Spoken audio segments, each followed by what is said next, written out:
श्री राधे। सभी के मन में यह प्रश्न आ रहे हैं कि कृष्ण जब वृंदावन के लिए इतना रो रहे हैं, तड़प रहे हैं, तो वृंदावन क्यों नहीं आ गए। वृंदावन और मथुरा में दूरी तो कोई विशेष नहीं है, या वो सदैव के लिए अब नहीं आ सकते थे तो एक दिन या कुछ समय के लिए ही वृंदावन आ जाते और अपने प्रियजनों से मिलजुल कर चले जाते। या ये भी संभव नहीं था कृष्ण के लिए तो इन गोपी या ग्वालों को अपने मथुरा में ही बुलवा लेते। या इतनी ही तड़फ थी तो कृष्ण तो मथुरा के राजा ही थे, मथुरा में ही कोई स्थान ऐसा बना देते जहाँ ये वृंदावन वासी रह जाते, वहाँ कृष्ण इनसे मिलते जुलते रहते। उद्धव को क्यों भेजा, स्वयं क्यों नहीं आए कृष्ण वृंदावन। हमें समझना होगा, जहाँ मनुष्य को प्रेम मिलता है, मनुष्य उस स्थान को त्यागना नहीं चाहता। कम प्रेम वाले स्थान को त्यागना और अधिक प्रेम वाले स्थान से चिपके रहना, यह मानव का स्वभाव है। यह स्वभाव मनुष्य का है, ईश्वर का नहीं। कृष्ण परमेश्वर हैं, पूर्ण पुरुषोत्तम हैं। इस बात को हमें भूलना नहीं है। जो ईश्वर को प्रेम करता है, ईश्वर उसे प्रेम करते ही हैं। जैसा करता है वैसा ही वे भी प्रेम करते हैं। कोई ज़्यादा प्रेम करे तो उसे ज़्यादा प्रेम देते हैं, पर कम प्रेम करने वालों को भी ये भूलते कहाँ हैं। भले ही यशोदा की तुलना में देवकी का वात्सल्य कहीं टिकता नहीं है, पर देवकी के त्याग से भरे प्रेम को बिसारा तो नहीं जा सकता ना।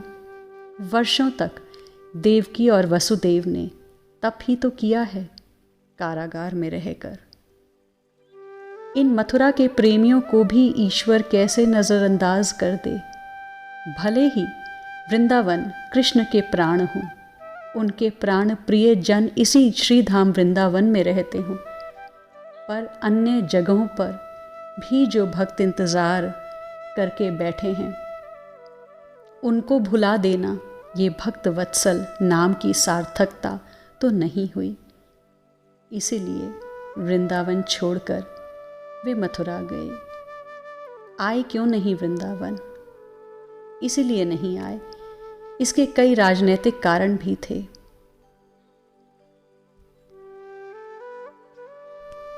बाबा आप बोलो ना, कृष्ण हमारे साथ वृंदावन चले। ये मान ही नहीं रहा, इसके बिना हम लोग कैसे जिएंगे। कंस मर गया, वसुदेव देवकी को कारागार से कृष्ण मुक्त कर चुके हैं। ग्वाल बालों ने कहा, अब चलें, वृंदावन चलें कृष्ण। तब कृष्ण ने इतना ही कहा, आप लोग चलिए, मैं कुछ समय बाद आऊँगा। नंद बाबा ने अपने आंसू पोंछे, फिर कृष्ण के सिर पर हाथ रखते हुए नंद जी बोल रहे थे, ये नहीं जा रहा वृंदावन, ठीक ही कर रहा है, ये समझदार है, मेरा बेटा है ना। क्या मतलब बाबा? ग्वालों ने नंद महाराज से पूछा। हाँ, ये राजनीति तुम लोग नहीं समझोगे। जरासंध शत्रु मान चुका है मथुरा को, क्योंकि उसकी दोनों बेटियां जो कंस की पत्नी थी, वो अब अपने पिता जरासंध के यहाँ जाकर रह रही हैं। नंद बाबा ने कहा, मुझे अक्रूर जी ने बताया कि जरासंध अब अवश्य मथुरा में आक्रमण करेगा और लक्ष्य उसका होगा कृष्ण, क्योंकि उसके जमाई कंस को कृष्ण ने मार दिया है। ये बात अब जग जाहिर हो चुकी है। नंद महाराज ने सबको समझाया। अब अगर वृंदावन जाकर कृष्ण रहेगा तो क्या हम लोग उस जरासंध के अस्त्र शस्त्रों से सुसज्जित सेना का मुकाबला अपनी लाठियों से कर पाएंगे? क्या हम अपने कृष्ण को बचा पाएंगे उस जरासंध से? नंद महाराज ये कहते हुए रुआंसे से हो गए थे। इसलिए इसका, कृष्ण का अभी वृंदावन न जाना ही उचित होगा।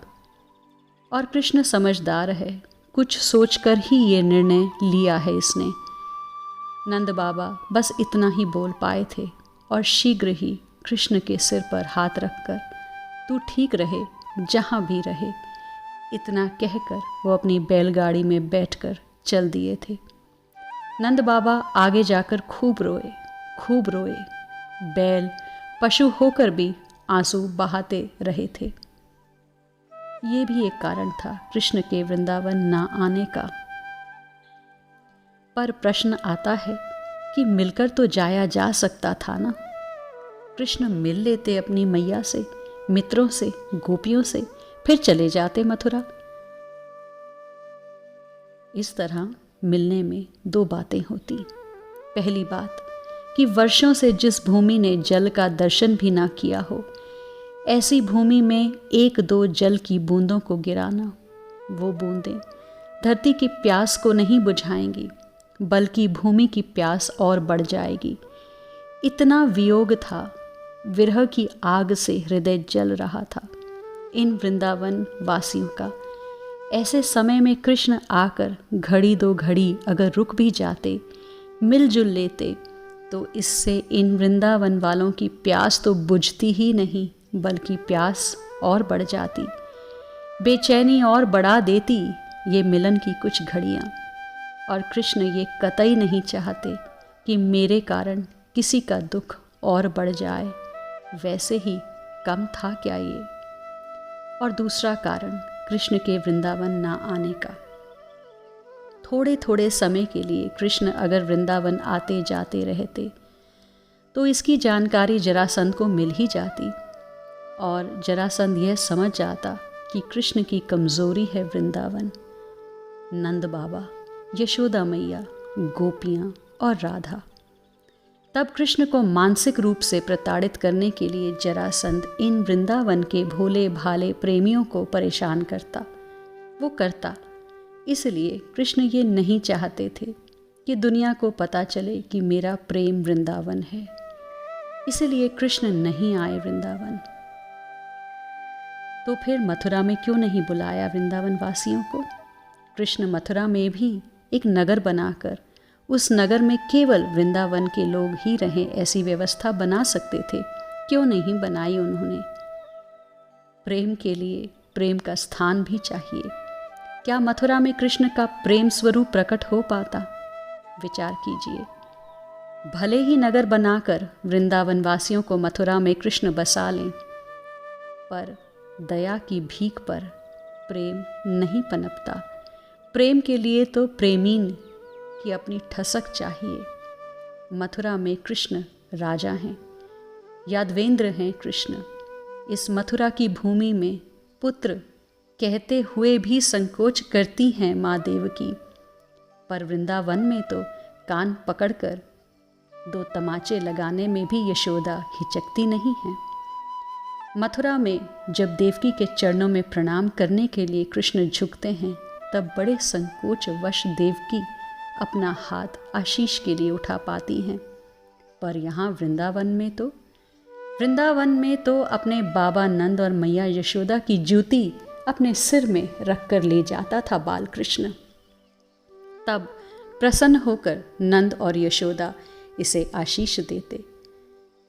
मथुरा में कोई कृष्ण से मिल भी नहीं सकता, पर वृंदावन में तो ये गोपियों के यहाँ दिन भर नाचते हुए थकता नहीं था।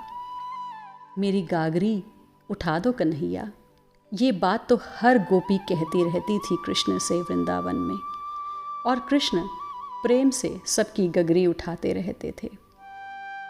पर मथुरा में क्या ये संभव है? मथुराधीश के साथ मर्यादा चाहिए।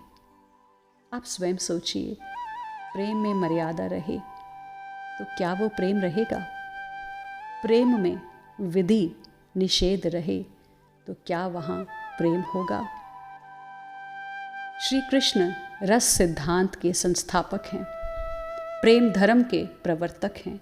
वो अच्छे से जानते हैं कि मथुरा में वह प्रेम प्रकट ही नहीं होगा, और फिर ऐसा रस संकट क्यों उत्पन्न किया जाए।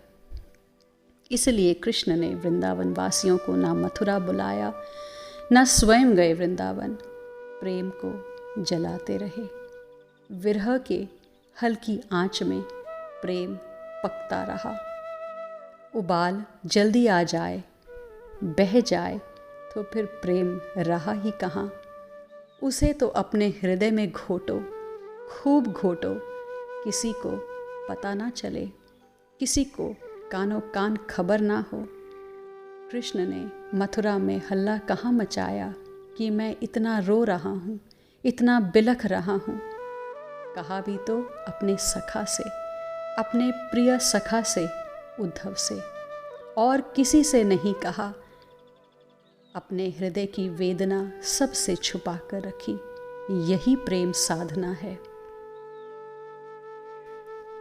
इसी प्रेम साधना से यह प्रेम आकार ले लेता है।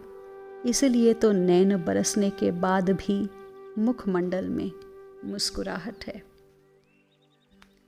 यह हर एक के बस की बात नहीं। प्रेम नगर की डगर कठिन रे, बटोही न करना बसेरा। शेष चर्चा आगे। श्री राधा।